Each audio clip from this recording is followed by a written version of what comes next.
اعوذ باللہ من الشیطان الرجیم بسم اللہ الرحمن الرحیم اللہم وفقنا لما تحب وترضى واجعل عاقبۃ امورنا خیرا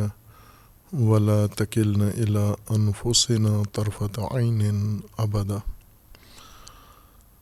رب ادخلنی مدخل صدق واخرجنی مخرج صدق واجعل لی من لدنک سلطانا نصیرا۔ تبیین سورہ مبارکہ بقرہ آیہ شریفہ الذین یؤمنون بالغیب ویقیمون الصلاۃ ومما رزقناہم ینفقون۔ متقین کی خصوصیات ہیں اور متقین کے فرائض و واجبات۔ ہدایت کا متقین کے ساتھ اختصاص ہے اور ہدایت کا راستہ متقین نے جن اصولوں کے ساتھ طے کرنا ہے ان میں پہلا ضابطہ ایمان بالغیب ہے۔ ایمان مطلقہ ہدایت کی بنیاد ہے، اساس ہے، اور ایمان بالغیب کی خصوصیت ہے باقی موضوعات کی نسبت، اس وجہ سے اسے اختصاصی طور پر بیان کیا گیا ہے۔ اور ایمان بالغیب یا ایمان کے بعد دوسرا اہم رکن ہدایت کا اقامت الصلاۃ ہے، یقیمون الصلاۃ۔ مومنین جن کے لیے یہ کتاب ہدایت متقین ایمان لاتے ہیں یا ایمان، امن، اطمینان و اعتماد حاصل کرتے ہیں غیب کے ذریعے اور ان امور کے ذریعے جو ایمان کا موضوع و متعلق قرار دیے گئے ہیں، اور اقامت الصلاۃ کرتے ہیں۔ عموماً اس کا ترجمہ نماز قائم کرنا کیا جاتا ہے۔ بعض ایسے اصول ہیں، اصطلاحات قرآن کریم کی جن کا ترجمہ دوسری زبانوں میں کر دیا گیا ہے، اور بعض اصطلاحات ایسی ہیں جن کا ترجمہ نہیں کیا گیا، اور بہتر کام یہی ہے کہ وہ اصطلاحات کسی دوسری زبان میں ترجمہ نہ ہوں بلکہ تفسیر ہوں، ان کی وضاحت کی جائے، نہ کہ ان کا ترجمہ کیا جائے۔ جیسے صلاۃ کا ترجمہ فارسی میں نماز کیا گیا ہے اور فارسی سے یہ ترجمہ منتقل ہوا ہے اردو میں اور دیگر زبانوں میں جو اردو سے تعلق رکھتی ہیں، اور ہر چند نماز سے وہی مفہوم مراد لیا جاتا ہے جو صلاۃ سے لیا جاتا ہے، لیکن قرآنی اصطلاح صلاۃ ہے اور نماز متبادل اصطلاح ہے لغت فارسی سے۔ ذکر کریں گے کہ نماز کیوں ترجمہ کیا گیا، نماز فارسی میں یا اس تہذیب میں، اہل فارس کی تہذیب میں نماز کس کو کہتے تھے، کیوں صلاۃ کے ترجمہ کے طور پر یہ لفظ استعمال کیا گیا ہے۔ پہلے ہم یہ دیکھ لیں کہ یہ دوسرا فعل ہے جو متقین کے لیے مقرر کیا گیا ہے، اور اس کی خصوصیت بیان کی گئی ہے کہ متقین یقیمون الصلاۃ، اقامت الصلاۃ کرتے ہیں۔ اس آیہ کریمہ میں اور دیگر متعدد آیات کریمہ میں صلاۃ نہیں ہے فعل متقین کے لیے بلکہ اقامت الصلاۃ ہے، نماز نہیں بلکہ قیام، نماز کا قیام اصل مأموریت ہے یا مکلف مومنین اس کے لیے ہیں کہ نماز قائم کریں۔ اگر نماز ترجمہ صحیح بنتا ہے صلاۃ کا تو، لیکن اگر نماز صلاۃ کی ایک خصوصیت کی بنیاد پر استعمال کیا گیا ہے تو پھر اس کے لیے زیادہ مناسب ترکیب کے استعمال کی ضرورت ہے جو پورا معنی صلاۃ کا ادا کرے۔ صلاۃ متعلق ہے اقامہ کا، کہ فعل جو متقی نے انجام دینا ہے یا جس کی بنیاد پر نظام ہدایت قائم ہونا ہے ایمان کے بعد، وہ اقامت الصلاۃ ہے۔ اقامہ قیام سے بنا ہے، اور ہم پہلے صراط مستقیم میں اس لفظ کو تفصیل سے بیان کر رہے ہیں، پڑھ رہے ہیں کہ مستقیم بھی قیام سے یا قوامہ سے، قاف واو میم مادہ ہے عربی جس سے لفظ مستقیم نکلا ہے، لفظ قیام، استقامت اور اقامہ اسی سے نکلے ہیں۔ اور جیسے مستقیم کا ترجمہ عموماً سیدھا راستہ کیا جاتا تھا، جبکہ قیام کا مطلب یا قوامہ کا مطلب سیدھا نہیں ہوتا بلکہ برپا ہوتا ہے،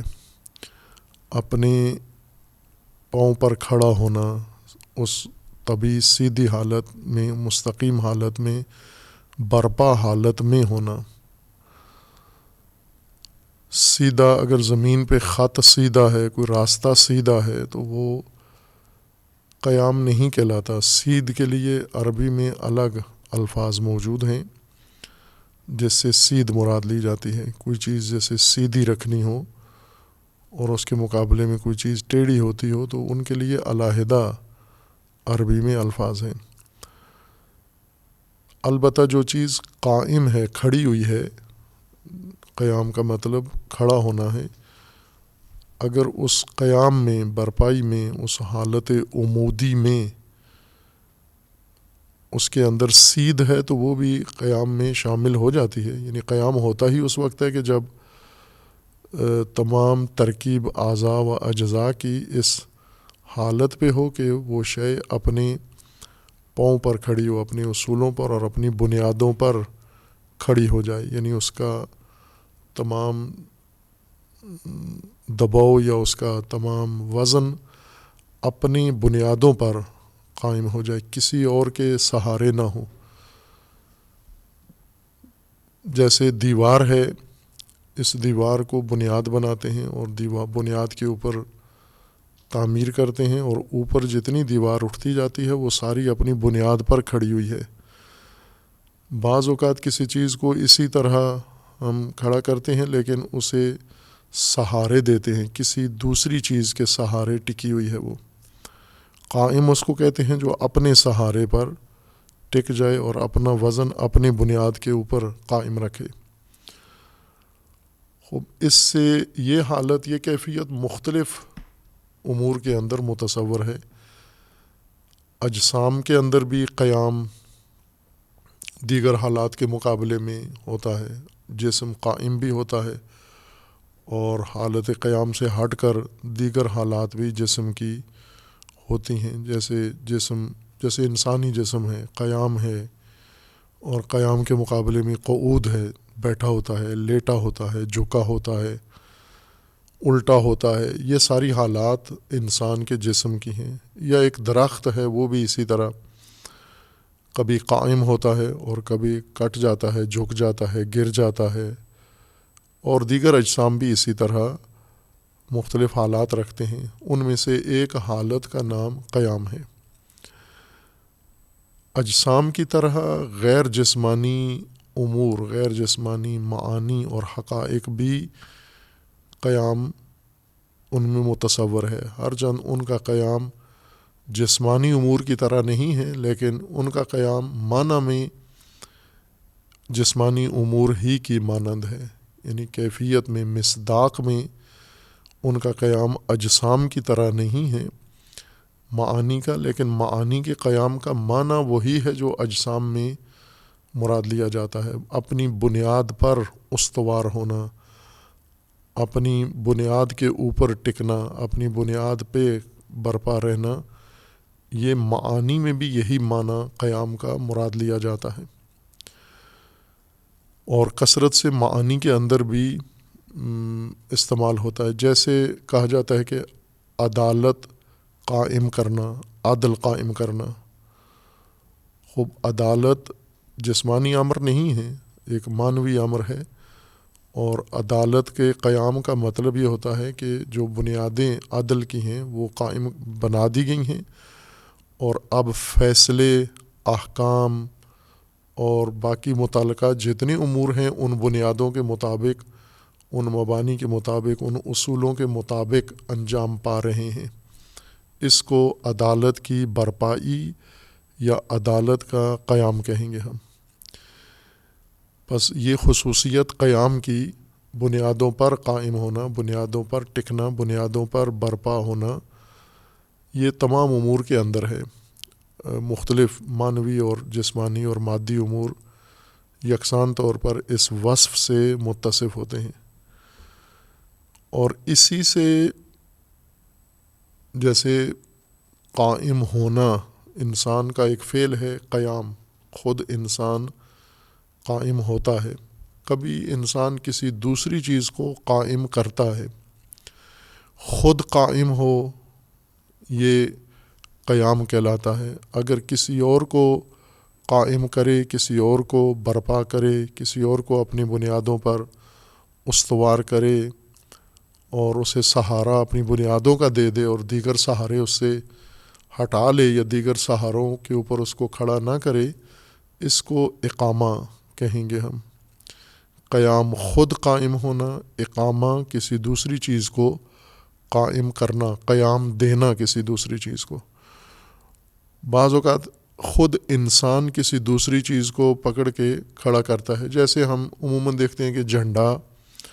علم لے کر کوئی شخص کھڑا ہو جاتا ہے اور اس کو قائم رکھتا ہے، سیدھا رکھتا ہے افقی حالت میں۔ خوب، یہ اقامہ نہیں ہے، چونکہ اقامہ کا مطلب یہ ہوتا ہے کہ جس چیز کو آپ قیام دے رہے ہیں وہ اپنی بنیادوں پر اس کو قیام دیں۔ آپ نے اس کو سہارا دیا ہوا ہے، جب آپ نے اس کو سہارا دیا ہوا ہے یہ اقامہ نہیں ہے۔ چونکہ آپ ہٹیں گے یا یہ سہارا ہٹے گا تو وہ بھی ختم ہو جائے گا، لیکن اسی کو اگر زمین میں گاڑ دیں، اپنی بنیادوں پر، اپنے پاؤں پر اس کو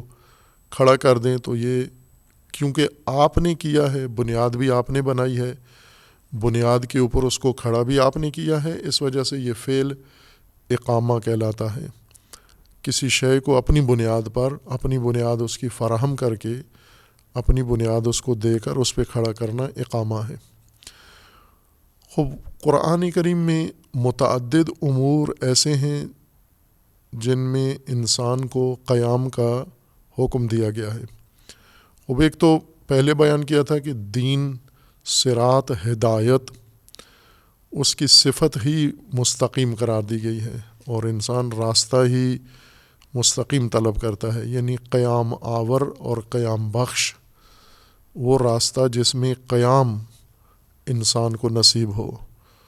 اور قیام میسر ہو، اور اس کے اندر، اس راستے کے اندر ایسی خصوصیات ہوں کہ اس پہ چلنے والے حالت قیام میں رہیں، وہ برپا رہیں اور کھڑے رہیں، ان کے اوپر قیام کے متضاد حالات دیگر طاری نہ ہوں، یعنی گر نہ جائیں، بیٹھ نہ جائیں، لیٹ نہ جائیں، باقی قیام کے مقابلے میں جو متضاد حالتیں ہیں وہ ان کے اوپر لاگو و طاری نہ ہوں۔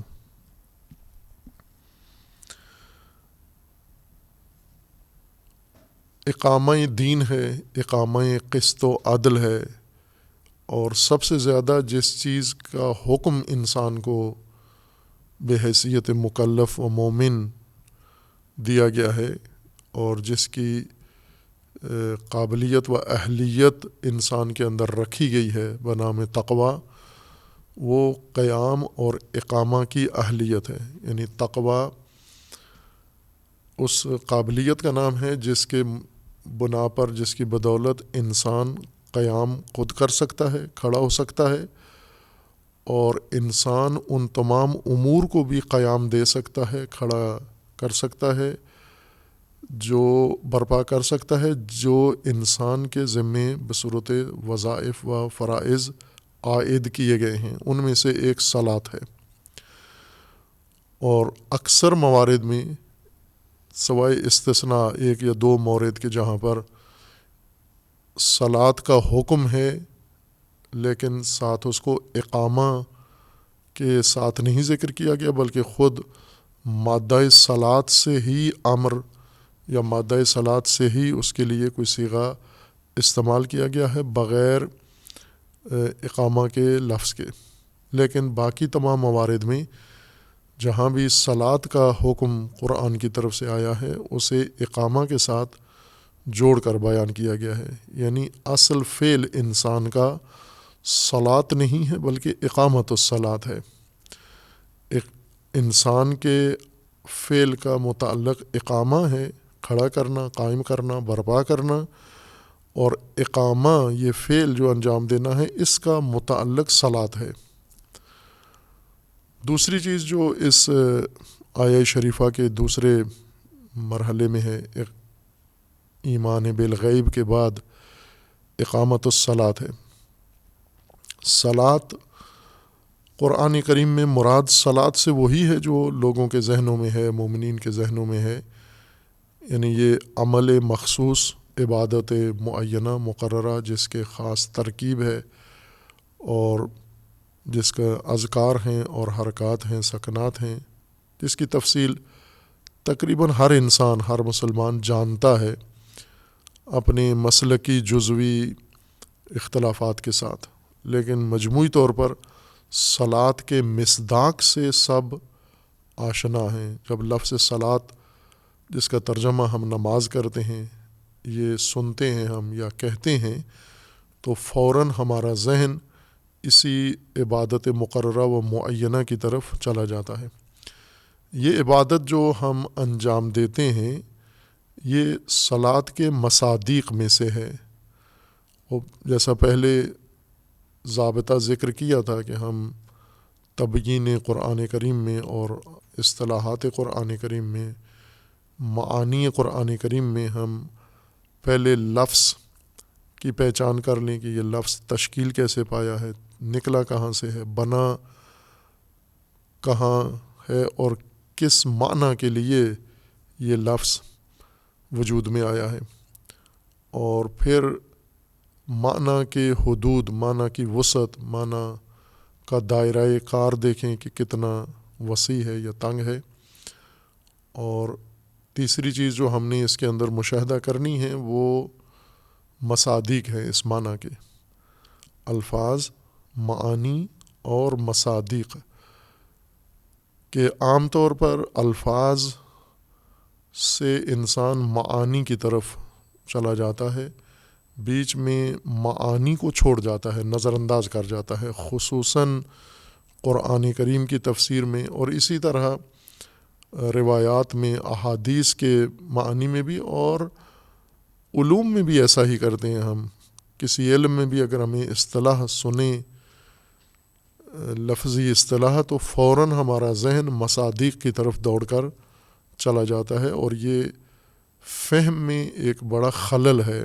نقص ہے۔ اسی وجہ سے انسان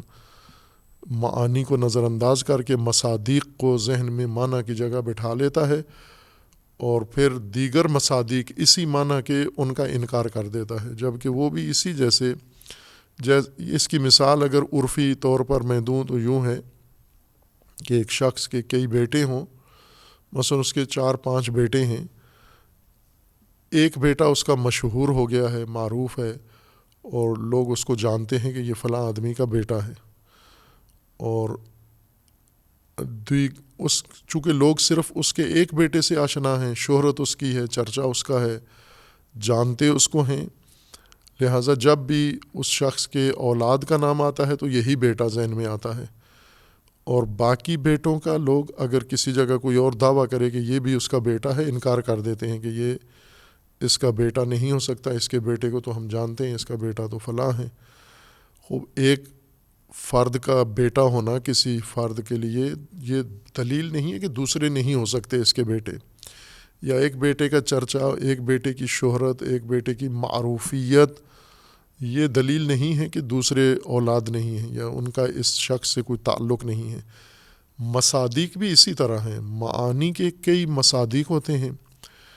وہ مصداق جو ہمارے ذہن میں آ بیٹھتا ہے، جس کا چرچا زیادہ ہے، شہرت زیادہ ہے، انس ہمارے ذہن میں اس کا زیادہ ہے، ہم عموماً اسی کو معنی کے مترادف قرار دے کر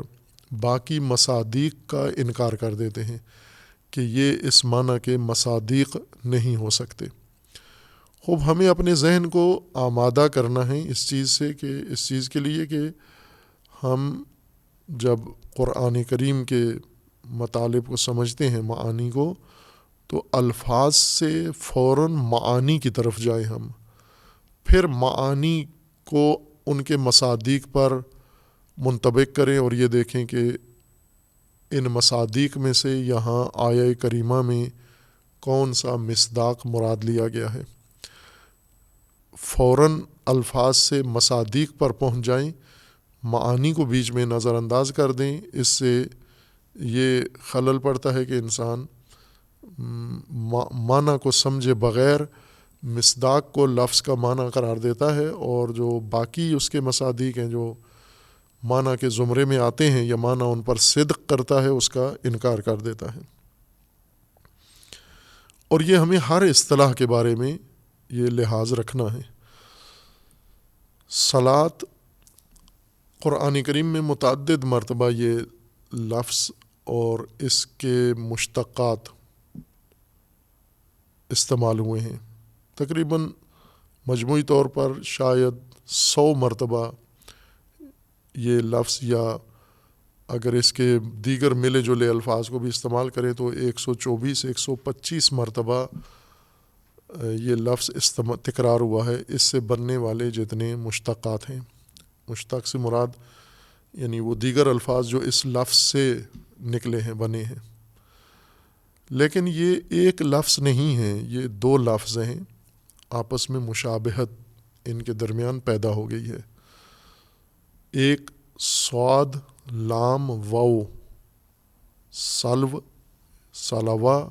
ایک لفظ ہے، اور ایک صاد لام یا سلیا یا سلیہ، یہ ایک دوسرا لفظ ہے۔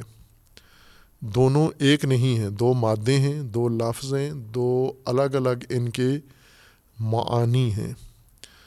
وہ الفاظ جو سالوا سے نکلے ہیں قرآن مجید میں، وہ تقریباً لگ بھگ 100 کے قریب ہیں، اور باقی جو سالیا سے ہیں، باقی موارد جہاں پر استعمال ہوئے ہیں وہ سالیہ یا سالیا سے مشتق ہیں۔ وہ پہلے یہ تفکیک ضروری ہے، ترجموں کے اندر یہ لحاظ نہیں رکھا جاتا، اور یہ کہ یہ 2 لفظ ہیں اور 2 لفظوں سے بنے ہوئے آگے مزید الفاظ ہیں، اور یہ قرائن سے پتہ چل جاتا ہے کہ یہ لفظ سالوا سے بنا ہے یا یہ سالیہ سے بنا ہے۔ ان کو ادبیات کی، عربی گرامر کی اصطلاح میں کہا جاتا ہے لفظ ناقص، یعنی ایسے حروف جن کے تیسرے حرف میں 3 حرفی جو لفظ ہوتا ہے، ثلاثی جس کو کہتے ہیں، ثلاثی لفظ کے ہر حرف کا ایک نام ہوتا ہے۔ عربی میں قاعدہ یہ جان لینا بہتر ہے، آپ کو بہت ساری جگہوں پر کام آئے گا۔ عربی چونکہ افعال کا ایک ہی وزن ہوتا ہے، ایک وزن پر کئی حروف تشکیل پاتے ہیں، جیسے آپ کہتے ہیں کاتبہ، ضربہ، نصرہ، یہ سارے الفاظ ایک وزن پر ہیں، حروف الگ الگ ہیں لیکن وزن ان کا، آہنگ اور ہیئت ان کی ایک ہے، اور اس ہیئت کو قاعدے کے طور پر بیان کرتے ہیں۔ ہیئت کا نام فعلہ، فعلہ کو فے عین لام سے وزن بناتے ہیں، پھر جس حرف سے بھی اس وزن کے مطابق آپ نے فعل بنانا ہے یا بنتا ہے، اس کو فعلہ کے انداز میں پڑھا جاتا ہے۔ اور چونکہ فعلہ ایک وزن لحاظ کر دیا جاتا ہے، ایک بنیاد فرض کی جاتی ہے کہ فعلہ یہ افعال کی بنیاد ہے، فعلہ کے وزن پر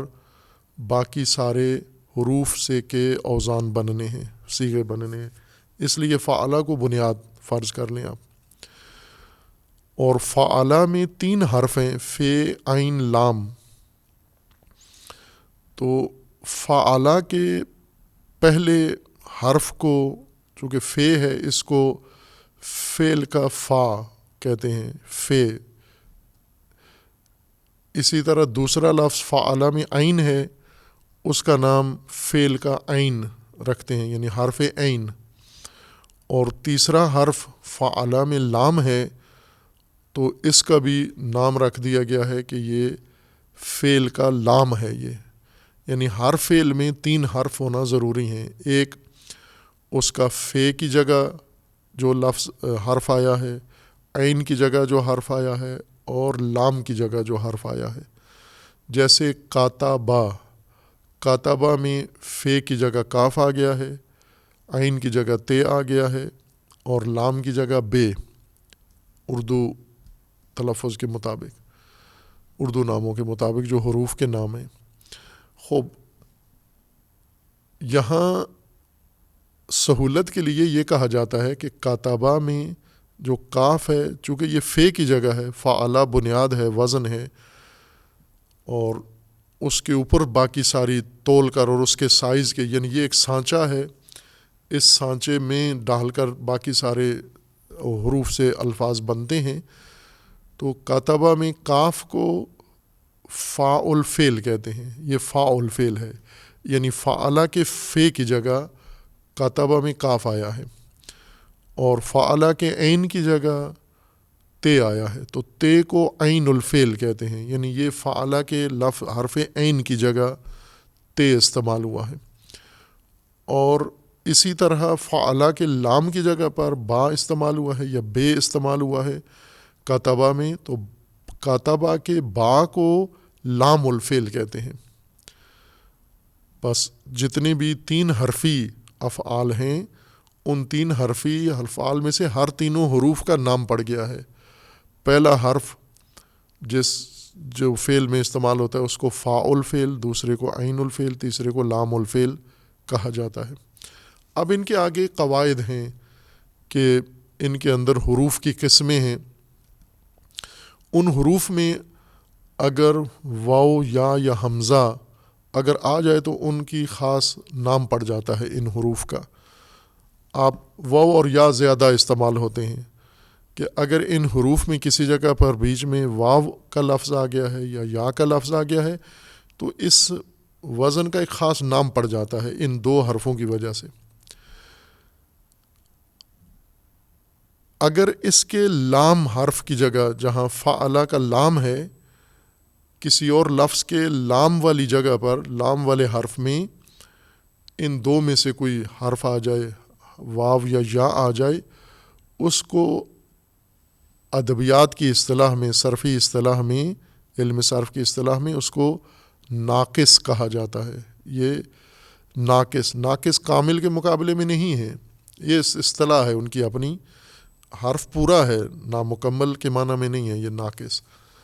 بلکہ اس معنی میں ہے کہ اس کے لام الفعل کی جگہ، حرف لام کی جگہ ان حروف میں سے ایک حرف آ گیا ہے، یا واو آ گیا ہے یا آ گیا ہے، اور اس کو کہتے ہیں ناقص واوی یا ناقص یائی، یعنی لام الفعل کی جگہ پر کیا آیا ہے حروف میں سے، آیا واو آیا ہے یا آیا ہے، وہ ناقص واوی یا ناقص یائی کہا جاتا ہے۔ خوب، یہ اس لیے وضاحت کی ہے کہ صلاۃ اور اس سے بنے ہوئے جتنے الفاظ ہیں وہ 2 بنیادیں رکھتے ہیں، 2 مادے رکھتے ہیں۔ ایک ناقص واوی سے بنے ہیں کچھ الفاظ، اور کچھ ناقص یائی سے بنے ہیں۔ مراد یہ ہے یعنی کچھ الفاظ صلاۃ کے نام پر یا صلاۃ جیسے وہ سالاوا سے بنے ہیں جس میں لام کی جگہ واو ہے، اور کچھ سالیہ سے بنے ہیں، سالیہ سے بنے ہیں جہاں لام کی جگہ، فعلا کے لام کی جگہ یہاں یا آیا ہے، اس لیے اس کو ناقص یائی کہتے ہیں۔ اور یہ دونوں ایک نہیں ہیں، یعنی حرف لام کی جگہ واو آ جائے یا حرف لام کی جگہ یا آ جائے تو یہ دونوں لفظ ایک نہیں ہوتے۔ بے شک پہلے 2 حرف مشترک ہیں، صاد اور لام، وہ دونوں میں شریک ہیں، لیکن تیسرا حرف دونوں کا الگ الگ ہے، اس وجہ سے یہ دو علیحدہ مادے ہیں، دو الگ الفاظ ہیں، اور دو الگ الفاظ ہونے کا مطلب یہ ہے کہ ان کے معانی بھی علیحدہ ہیں، ایک دوسرے سے کوئی ربط نہیں ہے ان کے معانی کا۔ اور یہ نقطہ ادبی لحاظ نہیں ہوتا ترجموں میں، وہ لفظ جو ناقص واوی یعنی سالوا سے بنا ہے اس کا معنی بھی وہی کر دیتے ہیں، اور وہ لفظ صلا جو سالیا سے بنا ہے، یا والے حرف سے بنا ہے، اس کا بھی معنی وہی کر دیتے ہیں۔ یعنی یا سب کا ترجمہ نماز کر دیں گے یا سب کا ترجمہ دعا کر دیں گے۔ یہ تشخیص دینا اور مشکل نہیں ہے، خود آیت کے اندر عام آدمی بھی یہ تشخیص دے سکتا ہے کہ یہاں پر کون سا مادہ مراد ہے، کس مادہ سے بنا ہوا یہ لفظ ہے جو قرآن کریم میں استعمال ہوا ہے۔ جیسے یہی اسی آیہ کریمہ میں یقیمون الصلاۃ، خوب یقیمون اقامہ سے ہے، قائم کرتے ہیں، یہ برپا کرتے ہیں، کھڑا کرتے ہیں، کس کو؟ نماز کو، جس کا ترجمہ ہم نماز کرتے ہیں۔ خوب یہ صلاۃ، یہ لفظ یہ سالوا سے بنا ہوا ہے یا سالیا سے بنا ہوا ہے؟ خوب یہ خود قرینہ اس کے اندر موجود ہے کہ یہ سالوا سے بنا ہے، سالیا سے نہیں بنا ہے۔ اور قرآن مجید کے اندر اور الفاظ ہیں جہاں پر ہمیں قرینہ موجود ہے کہ یہ سالیا سے بنا ہے، اور اس کا وہ معنی نہیں ہے جو صلاۃ کا آپ نے کرنا ہے، واو والے صلاۃ کا جو معنی کرنا ہے، یہاں پر آپ نے یا والے صلاح کا معنی وہ نہیں کرنا آپ نے۔ خوب جو لفظ واو سے صلوا ہے، اس کے بارے میں اہل لغت میں ایک قول نہیں ہے کہ یہ آیا بنیادی طور پر یہ صاد لام واو یہ عربی لفظ ہے یا غیر عربی ہے۔ قرآن کریم میں بہت سارے الفاظ ایسے موجود ہیں جو عربی نہیں ہیں، کسی اور زبان سے عربی میں آ گئے ہیں، جیسے آج کل انگلش کے الفاظ اردو میں بہت سارے آ گئے ہیں، یا دیگر زبانوں کے الفاظ اردو کا حصہ بن گئے ہیں۔ اسی طرح عربی کے اندر بھی ایسے کام ہوا ہے، آج بھی کچھ انگلش کے الفاظ عربی میں چلے گئے ہیں، کچھ غیر عربی زبانوں کے الفاظ فارسی سے عربی میں گئے ہیں، کچھ عبری کے الفاظ عربی میں گئے ہیں، کچھ سریانی زبان کے الفاظ جو قدیم زبانیں تھیں اب متروک ہو چکی ہیں، عبری موجود ہے، لیکن باقی زبانیں جو قرآن کے نزول سے پہلے رائج تھیں اسی خطے میں مشرق وسطیٰ میں اور بولی جاتی تھی، ان کے مطابق گفتگو کی جاتی تھی، اب وہ زبانیں متروک ہیں اور ان کے بجائے عبری ہے اس وقت محدود، یہود کی زبان ہے، ایک خطے کی زبان ہے، غیر یہود بھی جانتے ہیں بعض، لیکن بنیادی طور پر یہود اس کو اپنی مقدس زبان سمجھتے ہیں، جیسے مسلمان عربی کو اپنی مقدس زبان سمجھتے ہیں کتاب کی، اس طرح وہ عبری کو سمجھتے ہیں۔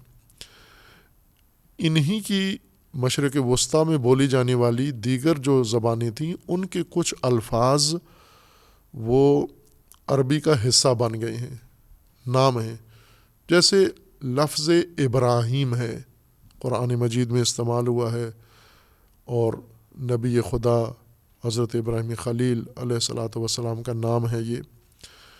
خوب اس کے بارے میں وہ اہل لغت سب اتفاق رکھتے ہیں کہ یہ عربی لفظ نہیں ہے، یہ کسی سریانی زبان کا لفظ ہے، دوسری کسی زبان کا لفظ ہے اور عربی میں آ گیا ہے۔ اس کو ایسے الفاظ جو کسی اور زبان کے ہوں دوسری زبان میں چلے جائیں، ان کو عجمی لفظ کہتے ہیں عرب، کہ یہ عجمی ہے، عربی نہیں ہے، لیکن عربی کا حصہ بن گیا ہے اور استعمال کرنا ٹھیک ہے اس کا۔ یعنی یہ لفظ جہاں تشکیل پایا ہے وہ عربی ثقافت میں، عربی بول چال میں پیدا نہیں ہوا، کسی اور ماحول میں یہ لفظ بنا تھا، استعمال ہوا تھا، پھر عربی معاشرے میں یہ لفظ رواج ہوا، اس کی آشنائی ہوئی، اور آہستہ آہستہ عربوں نے بھی وہ لفظ استعمال کرنا شروع کیا اور ان کی زبان میں بھی مستعمل ہو گیا، یا اسی معنی میں جس میں اپنی زبان میں رائج تھا، یا نیا معنی اس کو مل گیا ہے عربی میں آنے کے بعد. یہ تعریب کہلاتا ہے یہ عمل. لفظ میں تعرب آ گیا ہے یعنی عربی بن گیا ہے، اور یا عربوں نے اس کو عربی بنا لیا ہے، تعریب کی ہے، غیر عربی لفظ کو عربی کا لباس پہنا دیا ہے انہوں نے. صلوہ کے بارے میں یہ علماء کے اقوال ہیں کہ یہ پہلے یہ دیکھا جائے کہ سرے سے یہ عربی لفظ ہے یا نہیں ہے. خوب دونوں قول موجود ہیں کہ یہ بنیادی طور پر عربی لفظ ہے صلوہ، اور اس کے انہوں نے معانی بھی ذکر کیے ہیں کہ اگر یہ عربی لفظ ہے تو اس کا معنی یہ بنتا ہے. دوسرا یہ قول ہے کہ یہ عربی لفظ نہیں ہے، یہ عبری ہے یا سریانی ہے یا کسی اور سابقہ متروکہ زبان کا لفظ ہے جو عربی میں رواج پکڑ گیا، رائج ہو گیا ہے، اور قرآن نے بھی اس کو عربی میں رائج ہونے کی وجہ سے قرآن کریم نے بھی اس کو استعمال کیا. چونکہ قرآن عربی میں ہے تو اس وقت کی عربی میں جو چیزیں رواج تھیں، رائج تھیں، عربی سمجھی جاتی تھی، قرآن نے وہ الفاظ استعمال کیے ہیں. اگر یہ عربی لفظ ہے تو اس کا ایک علیحدہ معنی ہے، اگر یہ عربی نہیں ہے تو اس کا علیحدہ معنی ہے. اگر غیر عربی لفظ ہے صلوہ، سلو، اور اس سے لفظ صلات نکلا ہے، صاد، لام، واو، تے یا تے کے بغیر سکون کے ساتھ پڑھیں اس کو. عربی میں آ کر تے اس کے ساتھ جوڑ دی گئی ہے، لیکن عبری یا سریانی زبان میں صلا یا صلا یا سلو کا تلفظ، اس کا تلفظ اپنا تھا ان کا، اور حروف تہجی بھی ان کے اپنے ہیں، ظاہر عربی والے نہیں ہیں، لیکن جو اس کا تلفظ ہے، ہجا ہے، وہ اس صوت کے ساتھ ہوتا ہے، صلا اور صلوات کے طور پر. خوب اگر یہ عربی لفظ نہیں ہے، دوسری زبانوں سے آیا ہے، تو اس صورت میں اس کا معنی عبادت ہے، پرستش، عبادت بھی اس کا معنی ہے، اور عبادت گاہ بھی اس کا معنی لیا جاتا ہے. یہ غیر عربی زبانوں میں یہ لفظ استعمال کیا جاتا تھا. یہود کی کتابوں میں نسخوں میں یہ لفظ باقاعدہ استعمال ہوا ہے، اور عبادت کے معنوں میں ہی استعمال ہوا ہے، یعنی مراد اس سے عبادت ہی لے جاتی تھی. اور اگر یہ صلوہ عربی لفظ ہے، یہ عجمی نہیں بلکہ عربی لفظ ہے یہ صلوہ، جیسا کہ عربی شواہد اس کے اوپر گواہ ہیں کہ یہ عربی لفظ ہے صلوہ. اس صورت میں اس کا معنی، سالو کا معنی گھوڑے کی پشت ہے. گھوڑے کی پشت سے مراد پیٹھ نہیں، بلکہ گھوڑے کی پشت سے مراد جہاں دم ہے گھوڑے کی، جہاں کوہلے ہیں اس کے، یعنی پشت جہاں آ کر ختم ہوتی ہے، اور گھوڑے کے دو کوہلے شروع ہوتے ہیں اور بیچ میں دم ہے. دم کی جگہ جہاں سے دم نکلتی ہے، یعنی آخری حصہ پشت کا جو نمایاں ہوتا ہے، اور اس کے درمیانی حصے کو عربی میں سلو کہتے ہیں. گھوڑے کے پشت کے درمیانی نقطے کو جہاں دم اگتی ہے گھوڑے کی، اس کو سلو کہتے ہیں. البتہ گھوڑے کے ساتھ مخصوص نہیں ہے، تمام وہ جانور جن کی پشت میں یہ نمایاں ہے، جس طرح چوپائے تقریباً سارے ایسے ہیں چوپایوں میں کہ ان کی پشت، پیٹھ، اور پیٹھ جو جہاں پچھلی ٹانگوں پہ آ کے ختم ہوتی ہے، اور جہاں دم عموماً ہوتی ہے اکثر چوپایوں کی، جیسے بیل ہیں، جو گائے، بھینس، بیل ہیں، ان کی بھی اسی طرح یہ پشت جہاں پر پیٹھ آ کے ختم ہوتی ہے اور کوہلے شروع ہوتے ہیں، وہاں دم کی جگہ کو سلو کہتے ہیں عرب. زیادہ تر استعمال گھوڑوں میں کرتے تھے چونکہ ان کے پاس گائے بھینس وغیرہ ہوتی نہیں تھی، اور بکریاں ہوتی تھیں لیکن ان کے اوپر بال ہوتے ہیں، ان کی پشت واضح نہیں ہوتی، لیکن گھوڑا یا اونٹ ان کی پشت واضح ہوتی ہے۔ انسان بھی اسی طرح سے، انسان کی بھی پیٹھ ہے، دم نہیں ہے لیکن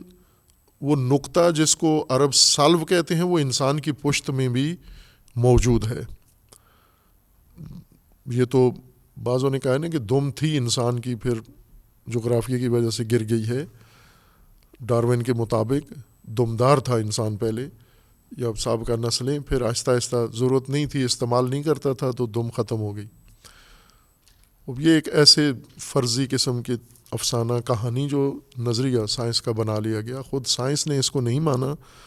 لیکن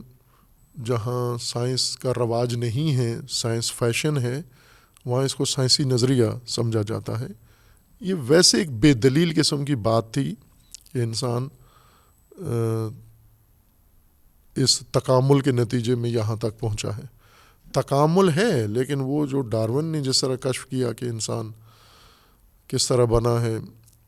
اور آخری شکل اس کی بندر تھا اور بندر سے پھر انسان اور اس طرح بنا ہے، یہ کوئی شاہد گواہ اس بات پر نہ تجربے سے، نہ مشاہدے سے، نہ سائنس سے، نہ عقل سے موجود نہیں ہے۔ اور قرآن کریم کی تصریح ہے کہ خدا نے انسان کو پیدا کیا تو وہ اس کامل شکل میں پیدا کیا، کمال یافتہ پیدا کیا، اس طرح نہیں پیدا کیا جس طرح انہوں نے اس کو تصویر کیا ہے۔ لیکن انسان کی بھی جسمانی ساخت میں یہ حصہ جسم کا موجود ہے، پشت، اور پشت کا درمیانی حصہ، دو کوہلے کے درمیان جو حصہ ہے جہاں پشت ختم ہوتی ہے وہاں کا درمیانی حصہ، یعنی ٹانگیں اور پشت جہاں ملتے ہیں آ کر، اس کے درمیانی حصے کو عرب سلو کہتے ہیں۔ اور اسے استعمال بھی کرتے تھے کہ چونکہ گھوڑوں سے ان کا زیادہ سروکار تھا، اور گھوڑے کے جسم میں یہ اعضاء، انسان کے جسم کے بہت سارے اور اعضاء ہیں جو بڑی اہمیت رکھتے ہیں۔ مثلا انسان کی خوبصورتی میں ناک کو بڑی اہمیت ہے، چہرے کو بڑی اہمیت ہے، اسی طرح باقی اندام انسان کے یا دیگر جانور ہیں ان کے کچھ اور حصوں کو، کچھ اور اندام توجہ کا مرکز ہوتے ہیں۔ گھوڑوں میں اور اندام توجہ کا مرکز ہوتے ہیں، گھوڑے کی صحت، گھوڑے کی سلامتی، گھوڑے کی نسل، گھوڑے کی اعلیٰ نسل، گھوڑے کی گھٹیا نسل، یہ جن اعضاء و اندام سے پرکھی جاتی ہے وہ علیحدہ اندام ہیں، اس میں خاص چیزیں رکھی جاتی ہیں، اور یہ نقطہ گھوڑوں کا بہت اہمیت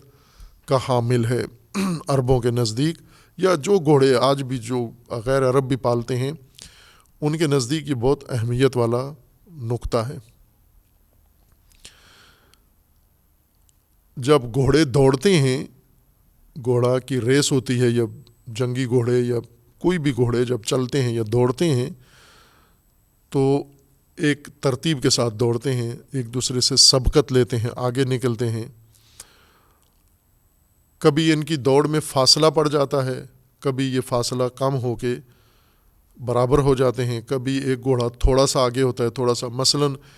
دو گھوڑے دوڑ رہے ہیں، ایک گھوڑے کی گردن دوسرے گھوڑے سے ذرا آگے ہے، اور پچھلے گھوڑے کا منہ اس کے اگلے گھوڑے کی اگلی ٹانگوں کے برابر ہے، اور اس کی گردن اس پچھلے گھوڑے سے آگے ہے تھوڑی سی۔ خوب، اس کیفیت کے لیے ایک نام خاص عربوں نے رکھا ہوا ہے کہ اگر گھوڑے دوڑ رہے ہوں، پچھلا گھوڑا اس فاصلے پر ہو کہ اگلے گھوڑے کی اگلی ٹانگوں کے ساتھ اس کا منہ لگتا ہو، اور جو اگلا گھوڑا ہے وہ گردن سمیت اس سے اتنا آگے نکل رہا ہو، وہ اس کیفیت کا ایک نام ہے۔ اگر پچھلا گھوڑا اس کے بالکل برابر دوڑ رہا ہو، اس کا ایک نام ہے۔ اگر پچھلا گھوڑا اگلے گھوڑے کی پچھلی ٹانگوں کے ساتھ اس کا منہ ہو، یعنی اس کا منہ پچھلے گھوڑے کی ٹانگوں کے ساتھ جڑا ہوا ہے، فاصلے کے لحاظ سے ٹچ نہیں ہوا، یعنی اس کے قریب ہے، اس پچھلے گھوڑے کو عرب مسلی کہتے ہیں اور اگلے گھوڑے کو سابق کہتے ہیں. سبقت یعنی جو آگے ہے وہ سابق اور جو پچھلا ہے یہ گھوڑا مسلی کہلاتا ہے. کیوں مسلی کہلاتا ہے؟ چونکہ یہ اگلے گھوڑے کی سلو کے ساتھ جڑا ہوا ہے. اس گھوڑے کی سلو کے ساتھ بالکل اگر یہ فاصلہ پڑ جائے تو یہ مسلی نہیں کہلاتا, اس کا اور نام پڑ جاتا ہے. پھر جتنا فاصلہ زیادہ ہو جائے اتنا ہی اس کے لیے الفاظ بھی علیحدہ ہیں. جو لوگ اس فن سے یا اس کام سے سروکار ہے انہیں ان ساری اصطلاحات کا علم ہے. اور عربی میں چونکہ یہ ان کا دلچسپ جانور بھی تھا, محبوب جانور تھا اور پسندیدہ جانور تھا, لہٰذا عرب زبان کی تشکیل میں ان چیزوں کا بڑا دخل ہے, ان کی کیفیات کو. گھوڑے کے پشت جو اس کے کوہلے بنتے ہیں ان کوہلوں کے درمیانی نقطے کو سلو کہتے ہیں. اور گھوڑا دوڑ میں اگر کوئی گھوڑا پچھلا اگلے گھوڑے کے سلو یعنی اسی پشت کے ساتھ جوڑ کے دوڑ رہا ہو تو پچھلے گھوڑے کو مسلی کہتے ہیں, یعنی اگلے کی سلو کے ساتھ بالکل جڑا ہوا, فاصلہ جس نے نہیں ڈالا ہوا. جس طرح معنی کیا ہے پہلے ولی کا یا اس سے دیگر جو الفاظ مشتق ہیں کہ دو چیزوں کی ایسی قربت آگے پیچھے کہ بیچ میں فاصلہ نہ ہو. فاصلہ اگر آ جائے تو وہ حالت ولی ختم ہو جاتی ہے. اگر فاصلے کے بغیر ایک شے دوسری شے کے ساتھ جڑی ہوئی ہو تو یہ تولی ہے, یہ اس کے ساتھ اتنا بلا فاصلہ ربط ہے انسان کا. اسی طرح سلو اس فاصلے کو کہتے ہیں کہ جو اگلے گھوڑے کی پشت کے ساتھ پچھلا گھوڑا کا اگلا حصہ اور اگلے گھوڑے کا پچھلا حصہ یہ آپس میں بالکل مرتبط ہوں, جڑے ہوئے ہوں, قریب ہوں. تو اس کو پچھلے گھوڑے کو اس بنیاد پر وہ مسلی کہتے تھے چونکہ سلو سابق کے ساتھ یہ جڑا ہوا ہے یہ شخص, یہ گھوڑا. خوب اس سے یعنی یہ بنیادی طور پر یہ لفظ عرب اس لیے استعمال کرتے تھے سلو عربی لفظ ہونے کی صورت میں کہ عربی ہے, عربی بھی ہے. اگر غیر عربی ہے, عبری لفظ ہے یا سریانی لفظ ہے تو یہ دلیل نہیں ہے کہ عربی نہیں ہو سکتا. خوب ہو سکتا ہے ایک لفظ ایک زبان میں بھی ہو دوسری زبان میں بھی ہو, جیسے فارسی میں بھی ہے, اردو میں بھی ہے, عربی میں بھی ہے. کوئی لفظ انگلش میں بھی استعمال ہوتا ہے اسی وزن کا, اسی طرح کا ایک لفظ اردو میں استعمال ہوتا ہے, لیکن اس کا اپنا معنی ہے, اس کا اپنا معنی ہے. سلو جس سے صلات تشکیل پائی ہے, اگر یہ غیر عربی لفظ ہے اس صورت میں اس کا معنی عبادت ہے. اگر یہ عربی لفظ ہے, عربی لفظ سے بنا ہے تو اس کا معنی سلو وہ گھوڑے کا بنیادی پشت کا نقطہ ہے مرکزی,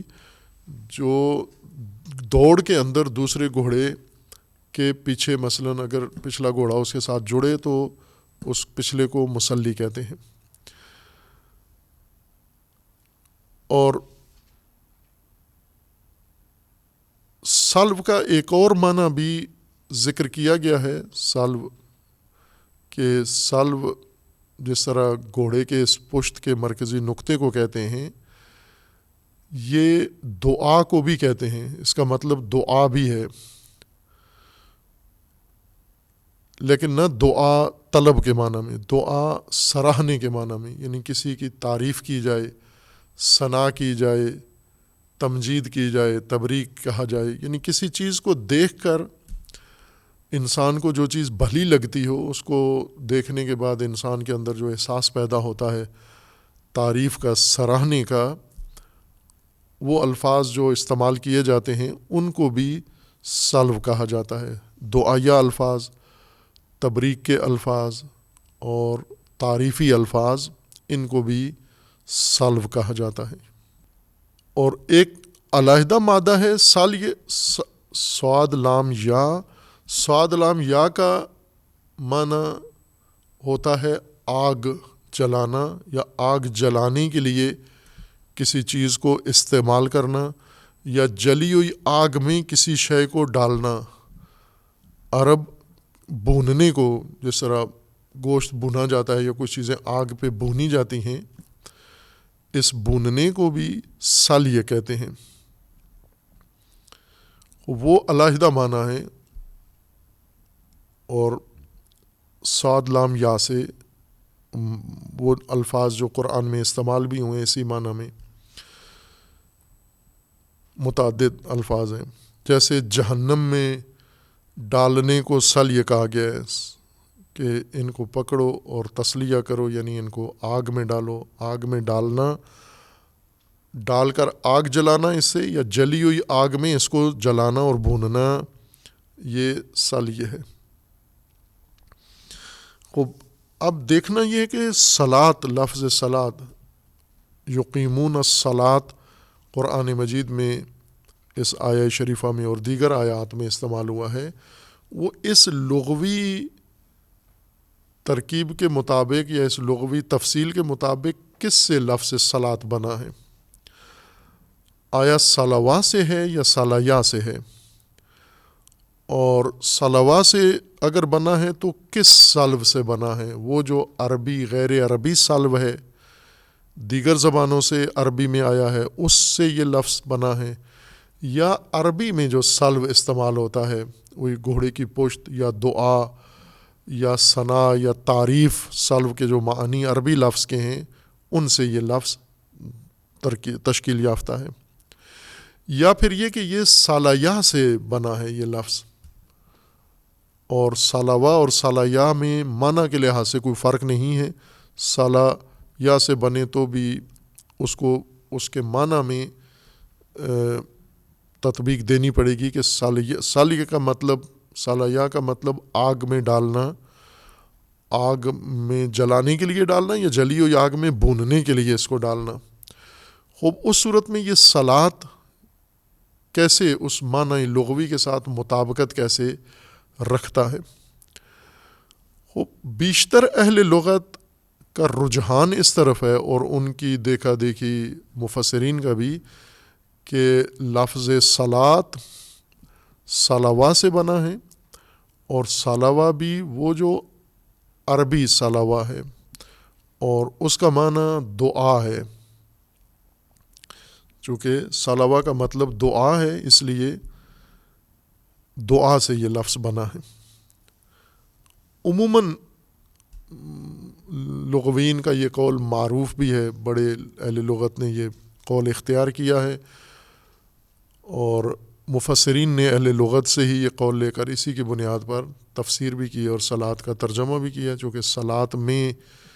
دعا ہے، ثنا ہے، اس وجہ سے اس عمل مخصوص کو صلاۃ کہتے ہیں. یہ ایک قول ہے اہل لغت کا. خوب، اس میں اگر یہ قول ہو تو زیادہ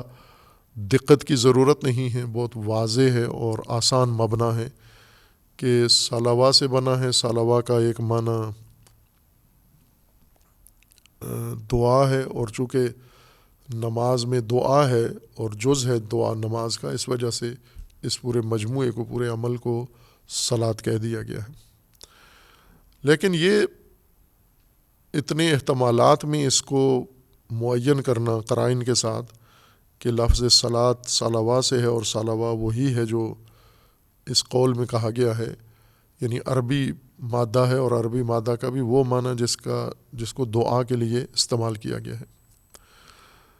خب، بعض محققین اہل لغت نے یہ کہا ہے کہ صلاۃ جو جس کا ترجمہ نماز کیا جاتا ہے، یہ عربی نہیں ہے، یہ دیگر زبانوں سے لیا، اور ان زبانوں میں بھی اس کو اسی لفظ سے یاد کیا جاتا تھا، اور قرآن کریم میں بھی اس معنی میں استعمال ہوا ہے. صلاۃ عبری میں بھی استعمال ہوا ہے اور سریانی میں بھی، اور یہود کے عبادت کو بھی صلاۃ کہتے تھے، اور یہود کی عبادت گاہ کو بھی صلاۃ کہتے ہیں. کوئی قرآن کریم میں اس کے بارے میں ذکر بھی موجود ہے، اور یہی معنی قرآن کریم میں مراد لیا گیا ہے.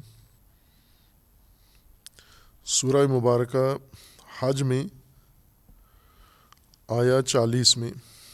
آیا 39 سے یہ مضمون شروع ہوتا ہے. اُذِنَ لِلَّذِينَ يُقَاتَلُونَ بِأَنَّهُمْ ظُلِمُوا وَإِنَّ اللَّهَ عَلَىٰ نَصْرِهِمْ لَقَدِيرٌ. جن کے اوپر جنگ ٹھونسی گئی ہے، جن کے اوپر جنگ مسلط کی گئی ہے، انہیں اذن ہے، اجازت ہے کہ وہ اُذِنَ لِلَّذِينَ يُقَاتَلُونَ بِأَنَّهُمْ ظُلِمُوا، چونکہ ان پر ظلم ہوا ہے لہٰذا وہ قتال کر سکتے ہیں. عَلَىٰ نَصْرِهِمْ لَقَدِيرٌ. الَّذِينَ أُخْرِجُوا مِن دِيَارِهِمْ بِغَيْرِ حَقٍّ إِلَّا أَن يَقُولُوا رَبُّنَا اللَّهُ وَلَوْلَا دَفْعُ اللَّهِ النَّاسَ بَعْضَهُم بِبَعْضٍ لَهُدِّمَتْ صَوَامِعُ وَبِيَعٌ وَصَلَوَاتٌ وَمَسَاجِدُ يُذْكَرُ فِيهَا اسْمُ اللَّهِ كَثِيرًا وَلَيَنْصُرَنَّ اللَّهُ مَن يَنْصُرُهُ إِنَّ اللَّهَ لَقَوِيٌّ عَزِيزٌ. اس آیہ شریفہ میں ہے کہ اگر بعض لوگ دفاع نہ کریں دین کا، مظلومین کا، اور سارے خاموش رہیں، تماشائی بن جائیں، تو دینی مراکز سارے منہدم ہو جائیں گے. ان دینی مراکز میں لَہُدِّمَتْ صَوَامِعُ، صومعہ یعنی کلیسا منہدم ہو جائے گا. وَبِیَعٌ، بیع یہود کا کنیسہ، مختلف ادیان کے مختلف عبادت گاہوں کے نام ہیں. صومعہ عربی میں کلیسا کو کہتے ہیں، اور بیع عربی میں کنیسہ کو کہتے ہیں. کنیسہ یہود کی عبادت گاہ ہے. وَصَلَوَاتٌ، یہاں بعض نے ترجمہ نمازیں کیا ہے، لیکن مراد یہاں پر عبادت گاہیں ہیں. صلوات عبادت گاہیں، چونکہ یہود کی عبادت کو بھی صلات کہتے تھے اور عبادت گاہ کو بھی صلوات کہتے تھے، اس کی جمع صلوات ہے. لَہُدِّمَتْ، منہدم ہو جائیں گے مراکز دینی جیسے کنیسے اور عبادت گاہیں یہود کی. مساجد مسلمانوں کی عبادت گاہیں. خوب یہ آیا اپنے معنی کے لحاظ سے بہت اہم ہے کہ اگر دفاع نہ کیا جائے، جیسے دہشت گردی کا اگر دفاع نہ کیا جائے، طاغوتوں کے مقابلے میں اگر دفاع نہ کیا جائے، ان کو اپنی سرزمینوں سے باہر نہ نکالا جائے، تو صرف ایک مذہب کا نقصان نہیں ہوگا، سب ملیا میٹ ہو جائیں گے، سب مسمار ہو جائیں گے، سب تباہ ہو جائیں گے. لَہُدِّمَتْ صَوَامِعُ وَبِیَعُ وَصَلَوَاتُ وَمَسَاجِدُ. خوب یہ 4 مراکز ہیں، 4 مذاہب کے عبادت گاہیں، جس میں صلوات بھی ہے، اور صلوات یہاں مراد مرکز عبادت ہے، نماز نہیں ہے معنی. اور مرکز عبادت بھی نہ مسلمانوں کے مرکز عبادت کو مساجد کہتے ہیں. مسجد ہے، اس کا بھی ذکر ہے. یذکر فیہا اسم اللہ کثیرا، یعنی جن مراکز میں اسم خدا، نام خدا کثرت سے لیا جاتا ہے، یہ سارے اگر آپ نے دفاع نہ کیا یہ سارے منہدم ہو جائیں گے، معدوم ہو جائیں گے. وَلَيَنْصُرَنَّ اللَّهُ مَن يَنْصُرُهُ، اور جو اللہ کی نصرت کرتا ہے اللہ اس کی نصرت کرتا ہے. ان اللہ لقوی عزیز، کہ خدا قوی ہے، عزیز ہے، رسوخ ناپذیر ہے اللہ کی ذات. خوب یہاں اس آیا میں صلوات کا لفظ آیا ہے، اور یہ عربی معنی میں نہیں ہے، اسی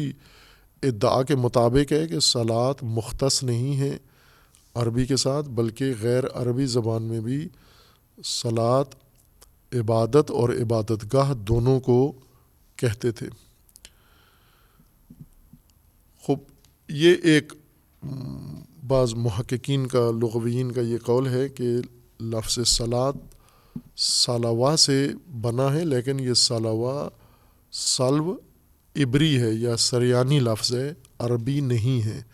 اور معنی اس کا یہی عبادت ہے. اسلام میں قرآن میں جس کو صلات کہا گیا ہے، یہ مخصوص معین عبادت جو تکبیرہ سے شروع ہوتی ہے سلام تک، اسی کو صلوات باقی زبانوں میں بھی کہا جاتا تھا. البتہ ان کی ترکیب ذرا مختلف تھی، رکوع سجود ان کے اندر بھی تھے، لیکن اپنی خاص ترکیب کے لحاظ سے. اور مسلمانوں کے لیے، مومنین کے لیے یہ طریقہ کار وضع کیا گیا، اور اس کو بھی وہی نام دیا گیا ہے جو ان کے عبادتوں کا نام تھا۔ لیکن ظاہر ہے کہ کوئی ایسا شاہد اقامہ نہیں کیا، یہ شاہد بنتا ہے، لیکن یہ کہہ سکتے ہیں کہ صلاۃ مشترک ہو جائے گا عربی اور غیر عربی میں۔ غیر عربی میں بھی اسی معنی میں ہوتا ہے، عربی میں بھی اسی معنی میں ہوتا ہے، اور عربی لفظ اگر ہے تو اس صورت میں بھی اسی عبادت ہی کو کہتے ہیں سلو۔ لیکن یہ جو فرق کیا گیا ہے کہ سالوا اگر صاد لام واو عربی لفظ ہے اور اس سے لفظ صلاۃ مشتق ہے، اس صورت میں اس کا معنی جیسے ذکر کیا تھا کہ وہ گھوڑے کی پشت کی مرکزی نقطہ سلو کہلاتا ہے، اور صلا اس گھوڑے کی پشت کو کہتے ہیں، اور مصلی اس پشت کے ساتھ جو پیچھے جا رہا ہو اس کو کہتے ہیں۔ اور پھر یہ بھی ذکر کیا گیا ہے کہ اس صورت میں سلو کا ایک اور معنی دعا ہے، تبریک ہے، یا ثناء احسن ہے، ثناء حسن ہے، تعریف و تمجید کو بھی کہتے ہیں۔ اس صورت میں یہ متعدد معانی نہیں ہیں، بلکہ اسی کے معنی ہیں کہ عرب گھوڑے کی جب تعریف کرتے تھے یا گھوڑے کے لیے تمجید کرتے تھے، تبریک دیتے تھے، یعنی جس پوائنٹ سے، نقطے سے گھوڑے کو وہ چنتے ہیں، جیسے ابھی قربانی کے جانور لوگوں نے لینے ہیں، یا قصائی جو ذبح کے لیے جانور خریدتے ہیں، تو کہاں سے جا کر چیک کرتے ہیں؟ عام لوگوں کو جا کر دیکھیں، وہ صرف تصویری دیکھ کے مطمئن ہو جاتے ہیں کہ جانور ٹھیک ہے، بہت زیادہ کیا اوپر ہاتھ پھیر لیا۔ لیکن جو ماہر ہیں انہیں یہ دیکھنے کے لیے کہ یہ جانور قربانی کی شرائط رکھتا ہے یا نہیں، تو اس کے دانت دیکھتے ہیں کہ دانت کتنے ہیں اس کے، یہ آیا بالغ ہوا ہے یا نہیں ہوا، اور یوں تو نہیں کہ دانت گرا چکا ہو، بوڑھا ہو گیا ہو اور پھر بھی اس میں شرائط پائی نہ جاتی۔ لیکن قصائی جب دیکھتا ہے جانور کو، چونکہ اس کو وزن چاہیے ہوتا ہے، گوشت چاہیے ہوتا ہے، تو وہ یہ دانت وغیرہ نہیں دیکھتا، وہ سیدھا اس کی ریڑھ کی ہڈی پہ ہاتھ ڈالتا ہے پسلیوں کے ساتھ، اور اس کو پکڑتا ہے، وہاں سے اس کو اندازہ ہو جاتا ہے کہ جانور کی صحت کتنی ہے۔ دودھ کا جانور ہے، اس کا الگ حصے سے اس کو چیک کیا جاتا ہے، پرکھا جاتا ہے۔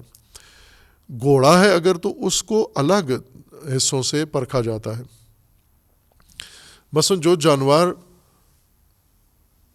اچھا صحت مند جانور ہے قربانی کا، مویشیوں میں سے بیل ہے، بکرا ہے، تو جب یہ تشخیص ہو جائے، جس پیمانے سے بھی اس کی تشخیص ہو جائے کہ یہ صحت مند ہے، تو پھر اس کے لیے ایک تعریف بھی کرتے ہیں، اسی وجہ سے اسی نقطے کو دیکھ کر اس کی تعریف بھی کی جاتی ہے کہ یہ اس کے اندر خصوصیت ہے، لہٰذا تعریف بھی اس کی جاتی ہے۔ اور گھوڑوں کی تعریف اسی وجہ سے کی جاتی تھی کہ جب ان کی یہ پشت، یہ کوہلے دیکھتے تھے، گھوڑے کی صحت کوہلے سے نظر آتی ہے، اگر اس کا کوہلا بھرا ہوا ہے تو یہ صحت مند گھوڑا ہے، اگر کوہلے میں ہڈیاں نظر آ رہی ہیں تو یہ کمزور گھوڑا ہے، یہ نہیں ہے کام کا گھوڑا۔ تو گھوڑوں کو جو پرکھتے تھے وہ ان سرینوں سے اور کوہلوں سے، اور کوہلے کے اس نقطے سے جہاں سے دم اگتی ہے وہاں دیکھ کے یا ہاتھ لگا کے اس کو پرکھتے تھے۔ اس وجہ سے اس نقطہ جو سلو کہلاتا ہے، سلوان جس کو کہا جاتا ہے، تسنیہ اس کا باندھتے ہیں یا جمع اس کی باندھتے ہیں، اور ریس میں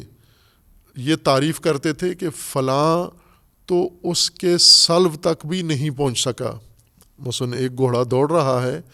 دوسرا مدعی ہے کہ میرا گھوڑا بھی بڑا اعلیٰ نسل کا ہے،